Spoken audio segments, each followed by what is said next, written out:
Call to the order 4:04. So we have a motion to adopt the agenda as it stands. Councilor Smith, I would move that the agenda for the special committee of the whole meeting of September 10th, 2024 be adopted as presented. thank you. Those in favor? Unanimous. Also, does anyone have pecuniary interest that they wish to disclose at this time? Seeing none, you'll go ahead. And then we'll meeting with you. The next meeting dates, the regular committee of the whole is today at 5:30. And the next one is October the 8th at 5:30. So, Councilor Waterfield, motion to resolve into closed session. Moved by myself that the committee of the whole move into closed session at 4:05 PM pursuant to the Municipal Act 2001, SO 2001, C25 as amended for the following purpose. Education and training session, subsection 239, 3.1, training for risk management. Thank you. Those in favor of that motion? It's unanimous. Okay. I'm gonna go ahead.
Councilman Kerr, item number 7, Horizon report. Moved by myself, that the committee of the whole rise and report from closed session at 5:08 P.M. Thank you. And so. In closed session, the committee of the whole received an education and training session from the treasurer regarding risk management. No adjournment, or not, where? Oh, yeah. Wasn't David. Yeah, That the special committee of the whole meeting held on September the 10th, 2024, be adjourned at 5:09 P.M.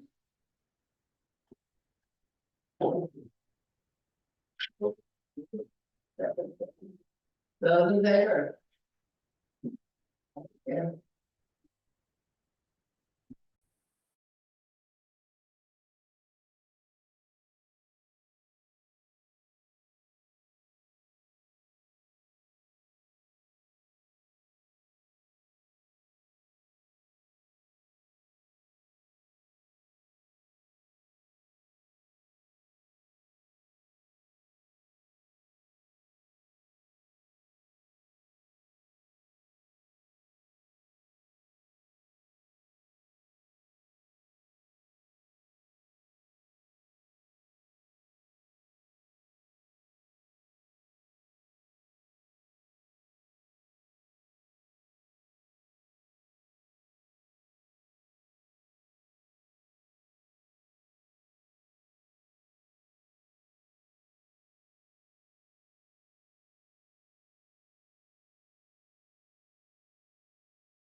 Order, 5:35 p.m.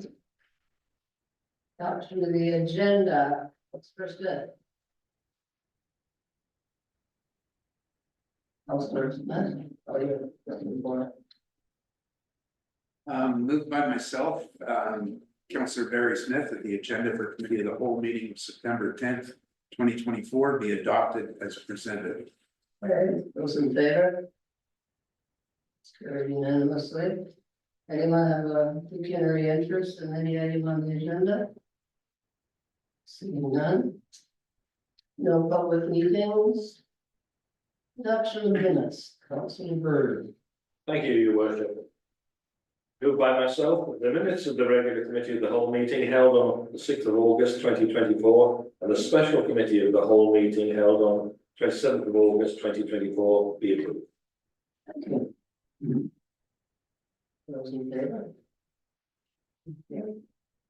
There are no delegations scheduled tonight. There's correspondence, these are for information unless anyone has a question or comment about either of those. No, that is. Thank you, Madam Chair. This is in regards to the letter that Tony Hendricks, Green Waste and Recycling Station, that they set up at Stewart Park Festival. I just wanted to know if, will if you read the letter that he sent, in the very end of the letter, he was asking for the support of the Perth Climate Change Advisory Committee, and if in fact they would be pitching in next year with the Climate Network Advisory Panel in providing this service, a service that they do at Stewart Park Festival. So you chair that committee, so is that something that the Perth Climate Change Advisory Committee is going to follow through with, or are they going to respond to that letter? Once it comes to, I'll make sure that Tracy gets this, she's the staff from the committee, and we can consider if we want to make a response. That would be the long way of saying yes. Anyone else? Okay. Councilor Smith again. As recommended by the committee of the whole, be it resolved that the council of the town of Perth receive for information the following correspondence. 1, letter from Tony Hendricks, Green Waste and Recycling Station, Stewart Park Festival 2024, and 2, Leonard County Situation Table, Annual Report 2023, and January 1st to May 31st, 2024. Good.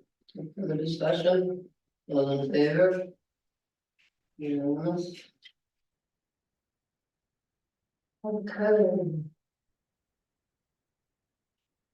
That's what I'm afraid. Excuse me, your worship. Okay. I'm sorry, I know, you'd excuse me on this. I was stuck in an old thread there of really interest in relation to the situation table. Could you speak to this light, please, Councillor? Sorry, I was still in the mindset of how we'll have to try hard that I couldn't speak to the situation table because of my previous employment, but that's not the case anymore. Has that ship sailed, or could I just briefly speak to that piece of correspondence? Do you wish to speak to the motion about situation table or report or? Yes. Or are you going? You consider that you have an opinion? No, I was saying I used to, and I let it go by me, and I realized that I can speak to it now. I'm requesting, is it too late now, the motion? Go ahead. Thank you. Just briefly to council, if you have only scanned it, this particular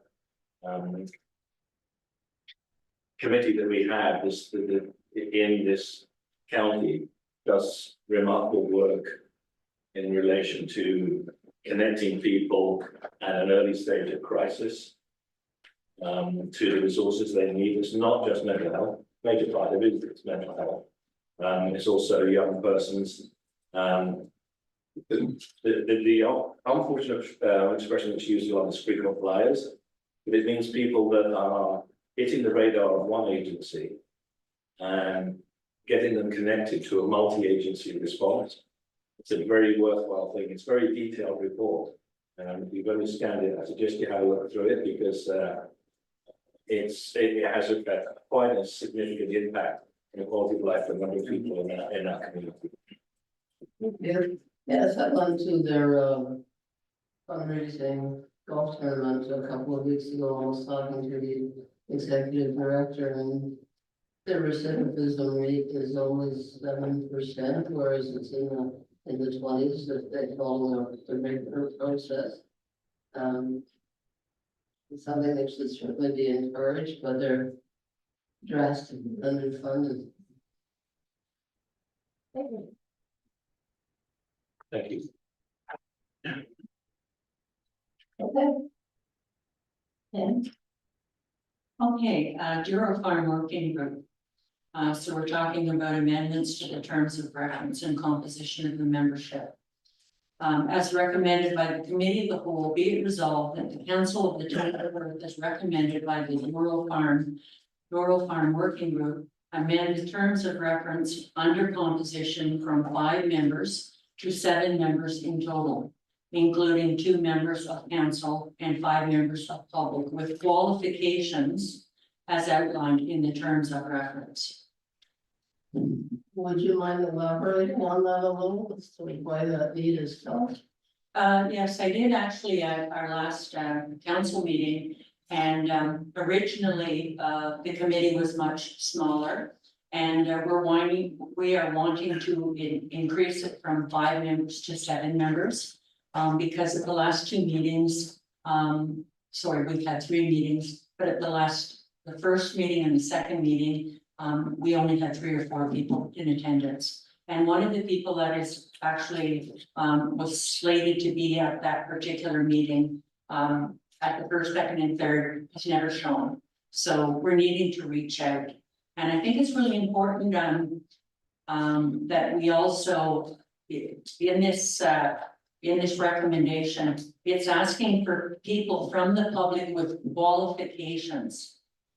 So in other words, they're going to be bringing a background in parks and that type of thing, the development of parks and that type of thing to the table. We're needing that expertise. The other thing is I just wanted to point out that just so our listeners know that there'll be ample involvement for community engagement. That came up at our last meeting. So we're prepared. I think that's part of the stages that we're going to be going through. Councilor Waterfield. Madam Mayor, just a comment. I will agree with that motion. I think we have to not only look at the qualifications of those that are applying, but the commitment of those who are applying in terms of regular attendance, preparation for meetings, and follow-up. I think that's very, very important, not only for this committee, but also other committees of council. Thank you. If I may, in further to what has been said, we have a slightly flexible, but we have a schedule to work to over the next 6 months in order to bring back recommendations to council. So the sooner we can get onto this, find people. It does give us the same number of people as was on the last June Park committee when that existed, and that worked better for absences because you still had adequate discussion and better grounding. And I just want to emphasize again what Councillor McRae said, that part of the process will be a general Community engagement on all levels for us, for this committee to sit through and discuss.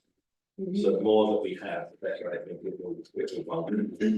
So you meet once a month? Yes. That's not long enough to be re-advertised and so on. I totally support the idea of the Drew Farm working group. I'm just not sure if maybe we should put this on a hiatus for a few months. And we're heading into the budget time now and I'm not really sure we're gonna be able to make decisions on Drew Farm early in the new year. If we've already set the budget, we're kind of here and we're right up against the wall on what we can do. And my recollection is we didn't have much of a response from the public last time. I think we didn't have anybody really who wanted to do it, so I'm not sure, I don't know about the workload of staff and all the projects we have ongoing now, and I need to get the public's hopes up that we're gonna make major changes to the roof farm in the next year or so, but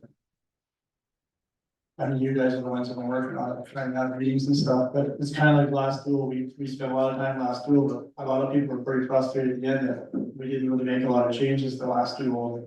Just a misconception out there, there's gonna be, once the committee finishes, we're gonna start doing things and I'm not sure where we are when we're so close to budget, what we should be doing here, especially when we don't have enough people.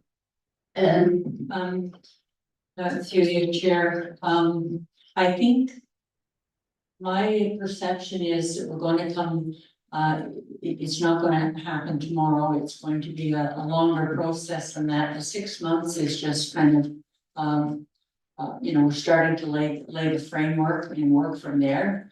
I think it's important that we do move forward with this. And I say that because it seems to me, some of these grants that are coming forward to us, there's such stringent timelines on them, and they're always saying, you've got to be ready to have the shovel in the ground. You heard that at AMO. So I don't see, moving forward with this, project without a lot of grants or provincial funding, to be perfectly honest. And I think it's a little bit like the, some of the other plans we have, like our active transportation plan. It's good to be proactive and have it ready, because we have no idea what the provincial government's going to throw at us next in terms of grants and or allocations of monies. And I just like to be in a position where we can jump on those if we need be. I'm just thinking of timing, because you just had a meeting and you may not get, by the time we advertise and the striking committee meets, you may not get 2 more people before the 6 months is up. We'll continue to go ahead. Our group will continue to work anyway. Yes, if I may, through the chair, the deputy mayor makes some excellent points. We have to manage the expectations of the public and anybody on the committee. That the result is a series of recommendations, not commitments, even if council votes to accept the recommendations. Every recommendation in relation to the last year park has not been carried out. And real life has to be taken into account. It's more than a wish list, and certainly more than just an exercise in futility. I wouldn't be part of it if it was that. But it's a question of managing expectations against real life. Madam Mayor, Councilor Bird echoed almost exactly what I was going to say. I support Councilor McRae in moving ahead with this committee. I think it's about managing communication expectations, laying a groundwork for the future as finances become available through grants or what have you. So I would support that motion. Anyone else wish to comment before we vote? No, those in favor? Yes. Thank you. Councilor Waterfield. As recommended by the committee of the whole, be it resolved that the council of the town of Perth receives this report from information only as presented in report 2024 Cal 13.1.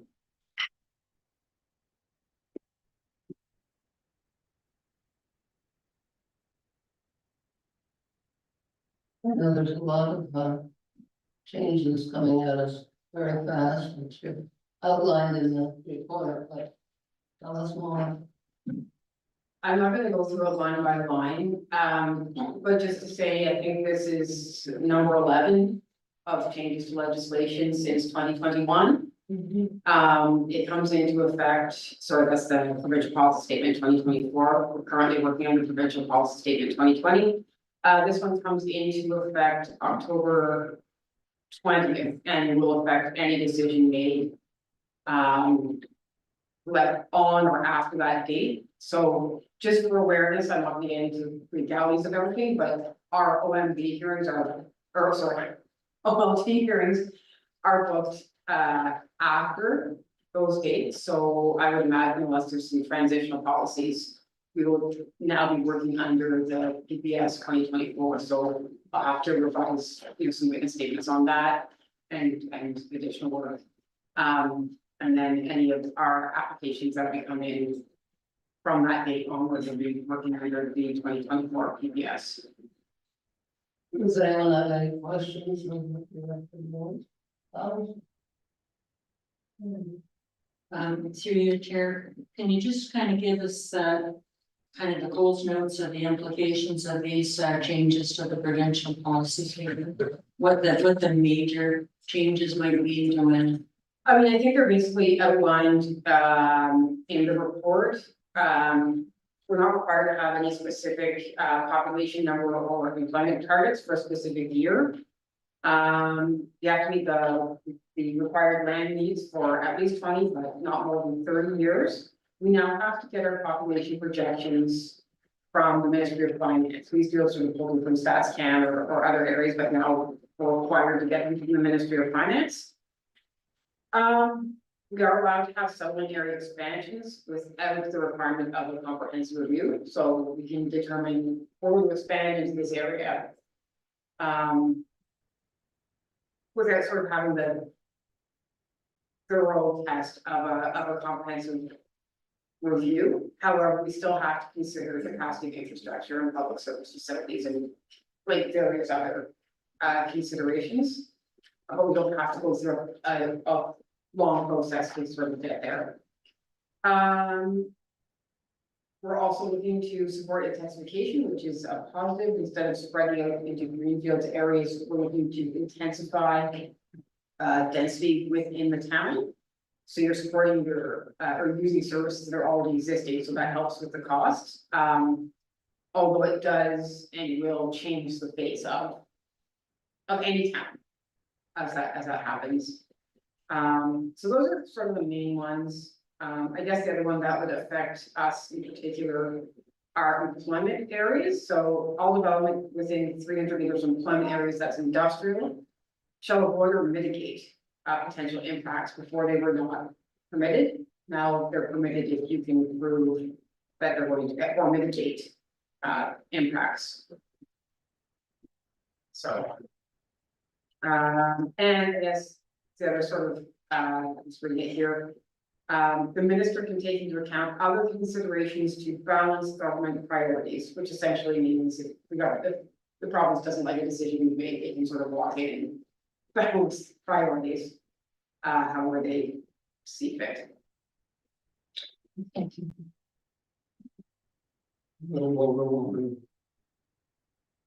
Anyone else any questions?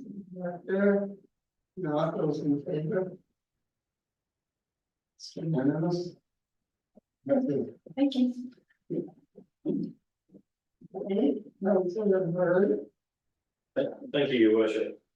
Moved by myself, as recommended by the committee of the whole, be it resolved that the council of the town of Perth receive for information the initial guidelines for the development of the 2025 budget attached as Schedule A, to be used as initial guidelines for the development of the 2025 budget, as presented in report 2024-CAL-13.2. Questions or comments? Okay, those in favor? Just one. Brian, when you have in here the rate options for a $240,000 average assessment, what would be the highest assessed residential building in Perth? Well, I can't answer that question. I can just answer the average, which is 235. 240. So well, I guess when I hear, maybe I speak different way. So the new homes being built in Perth right now, if I build a brand new home, is it assessed at a 2016 rate, it's Correct. not a 2024 rate. Correct. So when you're doing your breakdown for us, can you give us the tax increase on a person's home that's currently assessed at 350, 500, 700? I know it doesn't sort of help me as much as the 240 average, but the other way is better for people who own the homes. Yes, I can definitely do that. Thanks a lot. Okay. Sorry, and I guess just on that, if you are talking to people, just, I think it's Brian notes it in the report, but it's important to know that it's the impact assessment, so it's not what your neighbor's house just sold for, what you see on realtor.ca, it's the impact assessment, so. I know the prices online seem much higher, but this is the average household value. Yeah, that's the question I guess. And Through the chair, yeah, very important point, because when I went online, I looked up the average first pricing first. Under realtor.ca or whatever, and it's 650,000, so you can imagine. You know, people starting to think that they're going to be paying taxes on that versus the assessment. anyone else? Those in favor? Yes. Did you vote? I didn't see your. Yeah. Right, next is Brian again. Plan fees and charges, that's. David. Thank you. Moved by myself, as recommended by the committee of the whole, be it resolved that the council of the town of Perth, one, amend the fees and charges by law number 3675-73 as follows. One, remove the road acceptance bylaw fee of $188.60 from the Schedule F, planning fees, and add it to Schedule C, general administration.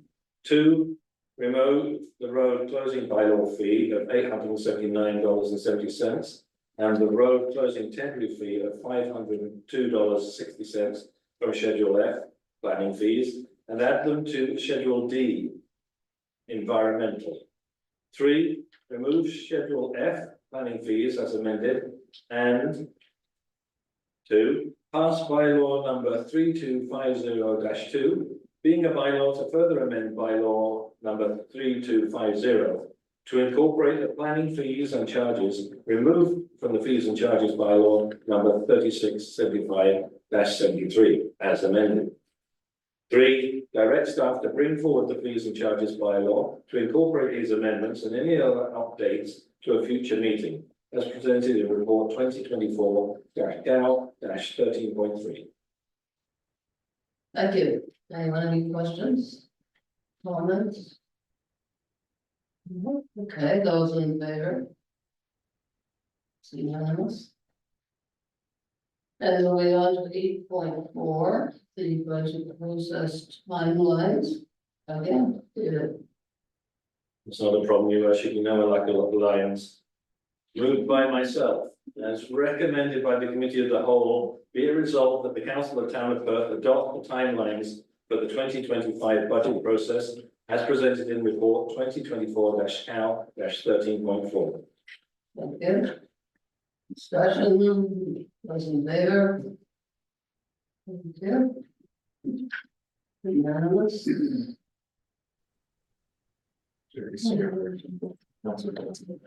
Oh, is it? Okay.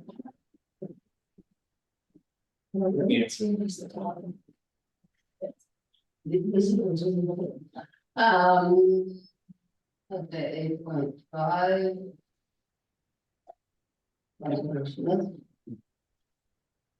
As moved by myself, as recommended by the committee of the whole, be it resolved that the council of the town of Perth, one, award tender number ES 2024-10, Harriet Street parking lots, reconstruction to Thomas Cavanaugh Construction Limited for the reconstruction of 2 municipal parking lots located on Harriet Street at a cost of $329,380.50 plus HST, and 2, pass bylaw number 5 XXX, being a bylaw to authorize the mayor and clerk to enter into an agreement with Thomas Cavanaugh Construction Limited for the reconstruction of 2 municipal parking lots located on Harriet Street as presented in report 2024-CAL-13.5. Thank you. Any comments, questions? Call the question then, those in favor? Aye.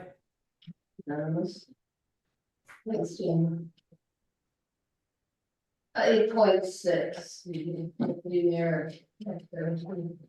Move by myself, recommended by committee of the whole, be resolved that the council of the town of Perth authorize the director of community services to submit a grant application to the community sport and recreation infrastructure fund program for an upset limit of $1 million for the indoor pool upgrades and presented report CAL 13.6.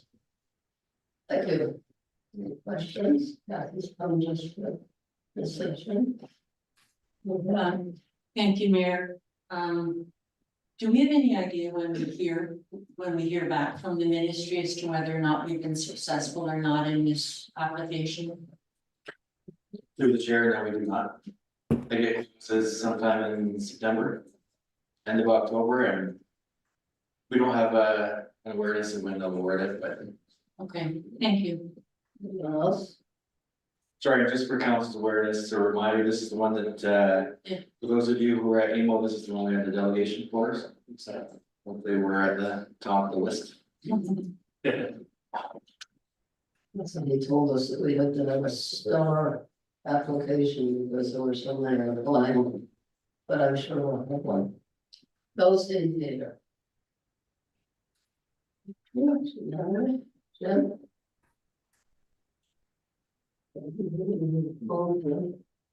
It's my turn. It's Want me to go ahead? Okay, so this was a grant application for New Horizons for Senior Grant Programs. As recommended by the Committee of the Whole, be it resolved that the Council of the Town of Perth authorize the Director of Community Services to submit a grant application to the Ministry for Seniors and Accessibility 2024 and 25 Seniors Community Grant Program to an upset limit of $25,000 as presented in the report 2024 Committee of the Whole 13-7. Thank you. Questions? I met with Raymond Cho, the Minister for Seniors, and John Jordan a few months ago, and yes, there is new money available, but they're not just handing it out, you have to apply for it. Yes, ma'am.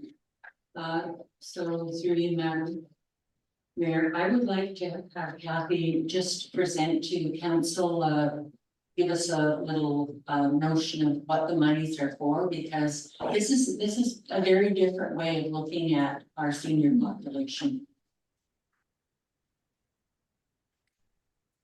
So through the chair, we decided to apply for this grant application. We did this previously before, but were unsuccessful in another grant application that was directed towards seniors. But we wanted to do something that addressed isolation or actually just provide opportunities for social connection across different neighborhoods throughout Perth. And we thought that this would be a way that we could provide different chances for different pop-up social hours, but also use it as an opportunity to connect with seniors within Perth and ask them, what are the supports that you're looking for and needing? So this is the desire for us to create this program, launch it as a pilot, see how it goes, partner up with different groups across the community, and then bring it forward. Anyone else? Those in favor? Aye. All right, CAO and Director Department.